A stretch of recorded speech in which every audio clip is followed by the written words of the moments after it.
Hey, have you ever wondered why objects glow? Well, the answer to that lies in one of the biggest scientific questions of the 19th century and one of the greatest discoveries of modern physics. Come with me and let's find out why. Blackbody radiation and the ultraviolet catastrophe. But first, we must learn about what a blackbody actually is. A blackbody is any object that absorbs radiation and emits different wavelengths of light. The Stefan-Boltzmann law observed that as the temperature of a blackbody increases, the more visible light it emits.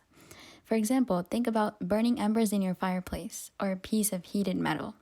Its relatively low temperature emits wavelengths that are red to our eyes, whereas a much hotter light bulb filament glows yellow or even white hot. In the late 1800s, two renowned physicists, Lord Rayleigh and Sir James Jeans, attempted to model the relationship between the wavelength of light emitted and the intensity of the light radiated. They aimed to explain this phenomenon using concepts of thermodynamics and electromagnetic radiation already present in classical physics. But their reasoning had a huge flaw in it. When comparing their mathematical ideas to experimental results, they realized that their reasoning insinuated that infinite amounts of ultraviolet radiation would be emitted as the wavelength decreased. This was simply impossible. It would be as if you were blasted with intense amounts of UV radiation every time you turned on your stove. This disparity came to be known as the ultraviolet catastrophe, as it represented a huge gap in the understanding of classical physics. That's where Max Planck, another physicist, stepped in.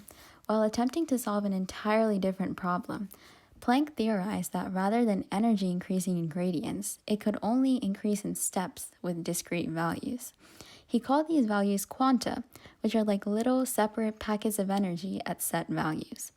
With this theory, Planck effectively solved the ultraviolet paradox.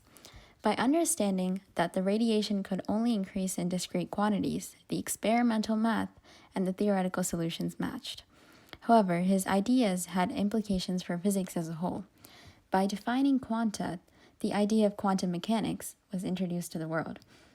It revolutionized about what we know about modern physics today.